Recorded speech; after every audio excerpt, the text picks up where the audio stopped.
ইরানে ইসরায়েল ও যুক্তরাষ্ট্রের হামলা হওয়ার পর এখন পর্যন্ত মধ্যপ্রাচ্যের বেশ কয়েকটি দেশের আমেরিকান ঘাঁটিতে পাল্টা হামলা চালিয়েছে ইরান। এর মধ্যে বাহরাইনে মার্কিন নৌবাহিনীর ঘাঁটি সহ কাতার, কুয়েত, জর্ডান, সংযুক্ত আরব আমিরাতের বিভিন্ন জায়গায় ইরান মিসাইল হামলা চালিয়েছে বলে জানা যাচ্ছে। কাতারে মধ্যপ্রাচ্যের বৃহত্তম আমেরিকান সামরিক ঘাঁটি আল উদেইদ লক্ষ্য করে ছোড়া বেশ কিছু মিসাইল কাতারের কর্তৃপক্ষ প্রতিহত করেছে বলে জানিয়েছে। জর্ডান, বাহরাইন ও কুয়েতের কর্তৃপক্ষ জানিয়েছে যে তারা বেশ কিছু মিসাইল ভূপাতিত করেছে। সংযুক্ত আরব আমিরাতের রাষ্ট্রীয় সংবাদ সংস্থা জানিয়েছে যে রাজধানী আবুধাবিতে একটি আবাসিক এলাকায় ক্ষেপণাস্ত্রের টুকরো পড়ে একজন নিহত হয়েছেন। এছাড়া সৌদি আরবের রাজধানী রিয়াদেও বিস্ফোরণের শব্দ শোনা গেছে বলে খবর প্রকাশ করেছে সংবাদ সংস্থা AFP। শনিবার সকালে ইরানে হামলা চালানোর কিছুক্ষণ পরই ইসরায়েলের দক্ষিণাঞ্চলে মিসাইল হামলা চালায় Iran. Jerusalem, Tel Aviv, Haifa সহ বেশ কিছু শহরে বিমান হামলার সতর্ককারী সাইরেন শোনা যায় এবং সেসব এলাকার নাগরিকদের মাটির নিচের বাংকারে স্থানান্তরিত করা হয়।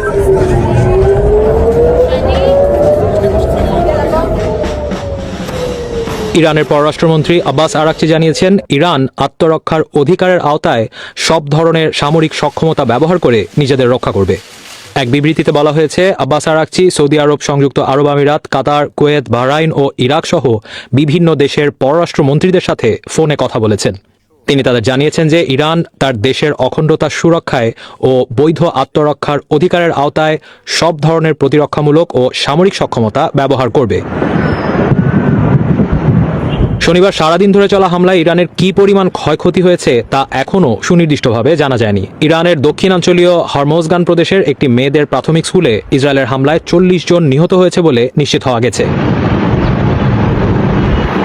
অন্যদিকে ইসরায়েলের হামলায় ইরানের শীর্ষ নেতা আয়াতুল্লাহ খামেনির কার্যালয় ও বাসভবনও ক্ষতিগ্রস্ত হয়েছে বলে জানা যাচ্ছে। এছাড়া প্রেসিডেন্ট মাসুদ পেজেশকিয়ানের বাসভবনের কাছেও বিস্ফোরণের খবর পাওয়া গেছে। তবে ইরানের রাষ্ট্রীয় সংবাদ সংস্থা ও আন্তর্জাতিক সংবাদ সংস্থাগুলোর খবর থেকে জানা যাচ্ছে যে ইরানের শীর্ষ নেতা আয়াতুল্লাহ খামেনিকে নিরাপদ জায়গায় সরিয়ে নেওয়া হয়েছে। এছাড়া প্রেসিডেন্ট মাসুদ পেজেশকিয়ানও নিরাপদ রয়েছেন বলে জানিয়েছে ইরানের রাষ্ট্রীয় সংবাদ সংস্থা।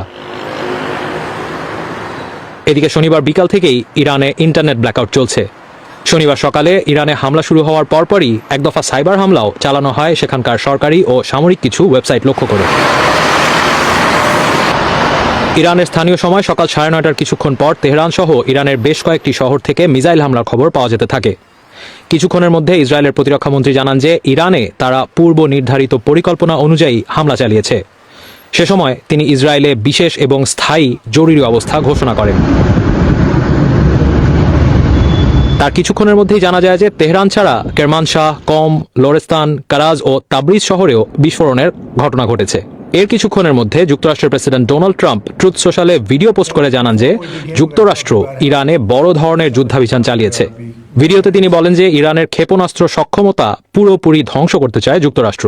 We are going to destroy their missiles and raise their missile industry to the ground. It will be totally, again, obliterated. মধ্যপ্রাচ্যে চলমান এই সংঘাত নিয়ে প্রতিক্রিয়া ব্যক্ত করেছেন বিশ্বের বিভিন্ন দেশের নেতারা। ইউরোপিয়ান ইউনিয়নের প্রেসিডেন্ট আর্সেলা ভ্যান ডার লেয়েন মনে করিয়ে দেন যে ইউরোপিয়ানরা ইতিমধ্যেই ইরানের হত্যাকারী শাসন ব্যবস্থার বিরুদ্ধে ব্যাপক নিষেধাজ্ঞা আরোপ করেছে। অন্যদিকে অস্ট্রেলিয়ার প্রধানমন্ত্রী অ্যান্থনি আলবানিজ বলেন তার দেশ সকল প্রকার নিপীড়নের বিরুদ্ধে সংগ্রামে ইরানের সাহসী জনগণের পাশে আছে। ইরান যাতে পারমাণবিক অস্ত্র সমৃদ্ধ হতে না পারে সেই প্রচেষ্টায় যুক্তরাষ্ট্রকে সমর্থনের কথাও জানান তিনি। অন্যদিকে রাশিয়ার পররাষ্ট্র মন্ত্রণালয় যুক্তরাষ্ট্র ও ইসরায়েলের এ ধরনের পদক্ষেপকে বেপরোয়া বলে উল্লেখ করেছে এবং মন্তব্য করেছে এসব পদক্ষেপ আন্তর্জাতিক আইনের লঙ্ঘন। স্পেনের প্রধানমন্ত্রী পেদ্রো সানচেজ যুক্তরাষ্ট্র ও ইসরায়েলের আগ্রাসনকে উস্কানিমূলক হামলা হিসেবে উল্লেখ করে বিবৃতি দিয়েছেন। তার বিবৃতিতে তিনি ইরানের পদক্ষেপেরও সমালোচনা করেছেন এবং সব পক্ষকে আন্তর্জাতিক আইন মানার তাগিদ দিয়েছেন।